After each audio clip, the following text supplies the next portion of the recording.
I missed Deipnon last night.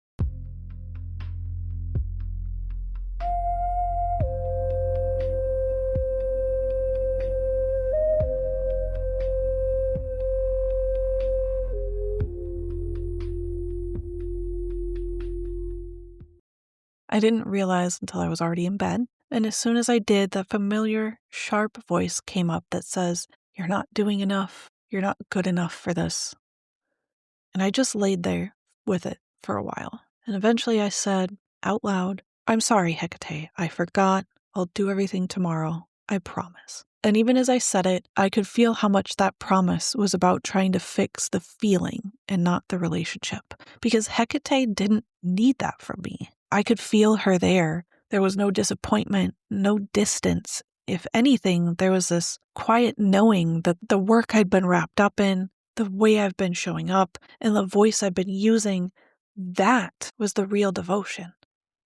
I was the one who felt like I'd failed, and I was the one who made it mean I wasn't enough. And that's what stayed with me. Not that I missed Deipnon, but how quickly my mind turned it into proof of something. Because somewhere along the way, I learned that devotion means showing up every single time, no exceptions. The consistency is what makes me worthy of this path. And if I miss something, whether it's a ritual, a holy day, or a simple moment I was supposed to show up for, then suddenly it means I failed. And not just in that moment, but in what I believe in being a witch and in who I am within that framework. I know I've touched on this before in other episodes, but I don't think I realized how deeply I believed it until last night. Which begs the question, if devotion is only real when it's consistent, then what happens the moment we're human? The moment we forget or get overwhelmed, or our lives stop moving in perfect rhythm with a calendar? For a long time, I think my answer would have been that it means something about me, that I've fallen short or that I've broken something. But last night didn't feel like that. Nothing disappeared. Despite not performing the ritual, I felt just as close to Hecate as I did during my initiation rituals. And that stopped me because it doesn't make sense if devotion is only real when it's consistent. So I've been sitting with that, not trying to rush past it or clean it up, just letting it be a little uncomfortable. Because if devotion isn't proven by perfect consistency, then what is it actually rooted in? I kept turning that over, and the more I did, the clearer it became that what I felt last night wasn't performance. It wasn't me trying to get it right or meet some invisible standard, it was relationship. And that didn't disappear just because I missed one ritual. If anything, that moment made the difference between the two more obvious. I could feel the pressure and I could feel the relationship, and they were not the same thing. The pressure felt tight, urgent, almost panicked. The relationship, however, felt steady and quiet and unmoved by whether I had done something right. And that pressure wasn't coming from her. It was coming from me, from a place that feels older than my practice, a place that learned somewhere along the way that consistency equals worth, that showing up perfectly is what makes something real, and that missing something means you've fallen short. Witchcraft didn't create that belief. It just gave it somewhere new to attach itself, somewhere sacred. And that makes it harder to see because it can look like devotion on the surface. It can sound like discipline. It can feel like commitment, but underneath it, there's fear. Fear of not being enough, fear of doing it wrong, fear of losing something if you don't keep up. And when that fear gets woven into your practice, everything starts to feel heavier. Ritual stops feeling like connection and starts feeling like something you've got to get right. Missing something doesn't feel neutral, it feels like evidence. I see the pattern everywhere. In the way people talk about falling behind, in the guilt that shows up when something is missed, in the way we rush to make things up like we need to correct it before it counts against us, like we're trying to stay on track with something that might slip away if we don't keep up. But last night didn't feel like anything was slipping away.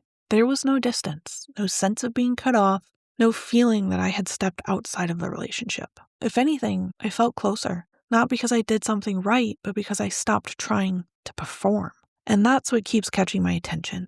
Because if devotion were only about consistency, then that moment should have created distance. It should have felt different, but it didn't. So maybe devotion isn't what I thought it was. Maybe it isn't proven by how perfectly I show up on specific days or whether I hit every ritual at the right time. Maybe it's something that exists underneath all of that, something that doesn't disappear the moment I forget. Maybe it shows up in how I stay in relationship when I don't do things perfectly, in how I respond to myself in those moments, and in whether I turn it into a reason to pull away or an invitation to stay present. Because that instinct to promise I would do everything tomorrow, that wasn't about connection. That was about discomfort. It was about wanting the feeling to go away, wanting to fix it quickly so I didn't have to sit with it, so I didn't have to sit with what it brought up.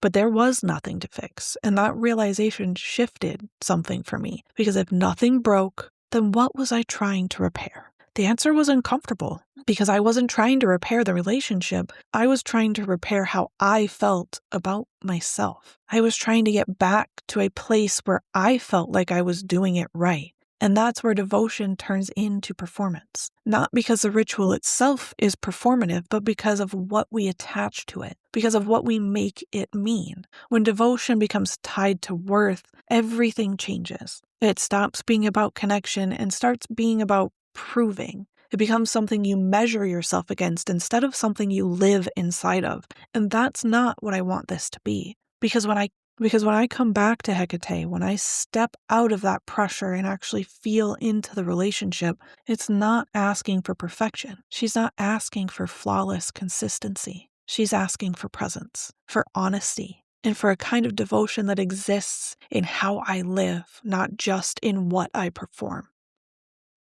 I've been doing that, even when I didn't name it that way. I've been doing it in my work, in my voice, in the way I carry her into my daily life, and in the way I think about her, speak to her, and move with her in mind. Even in small private moments, like when I'm working out and repeating to myself that I'm moving my body in devotion to Hecate, no one sees that. No one tracks it. There's no structure around it, but it's real. It's consistent in a different way. It's lived. And that doesn't suddenly stop being devotion just because I missed one ritual. So if you've ever had a moment like this, before you rush to make it up or correct it or do it right the next day, pause. Not to delay, but to actually look at what's coming up. Ask yourself if this is important to you. Not because it's expected and not because it's part of the system, but because it matters in your relationship with her. Ask yourself if the ritual defines the relationship or if it's one expression of something deeper, because those are not the same thing. I'm not saying rituals don't matter. They absolutely do. I will be doing my Deipnon ritual, just not from a place of trying to fix something that was broken, because nothing was broken. I'll wash her altar cloth. I'll clean out the old offerings. I'll clean the tray and sit with the space and decide if anything wants to shift or stay exactly as it is. And I'll do it slowly, intentionally, but not as correction, as a continuation. Because I want to, because it's part of how I relate to her. And that feels grounded. It feels like stepping back into something that was already there instead of trying to rebuild something that fell apart. And I'll do Numenia tomorrow, separately, without rushing or combining it just to stay on schedule. Because my life doesn't always move in perfect rhythm with the calendar. And that doesn't mean I'm out of rhythm with her. And I think that's something a lot of us quietly struggle with. The idea that if we miss something, we've somehow fallen out of alignment, that we've disrupted something that needs to be fixed. But maybe that's not what's happening. Maybe missing something just reveals what we believe about devotion. It shows us the framework we're operating inside of, and sometimes that's the most valuable part, because it gives us the chance to question it, to ask if it's actually true. Because what if devotion isn't something you lose the moment you slip? What if it's something that's still there, steady, waiting for you to notice it again? What if the relationship doesn't disappear? only your perception of it does. And this might not just live in your relationship with Hecate. You might start to see it in other parts of your practice too, in the places where consistency hasn't quietly become a measure of your worth, in the places where missing something feels heavier than it actually is.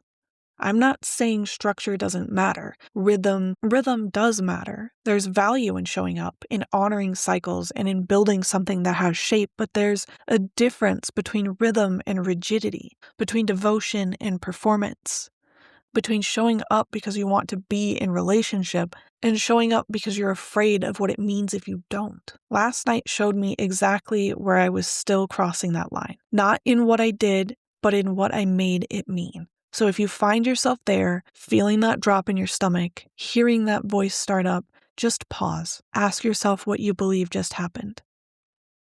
Ask yourself what you're making it mean, and ask yourself if that meaning is actually coming from the relationship or from something inside you that's trying to measure your worth. Because again, those are not the same thing.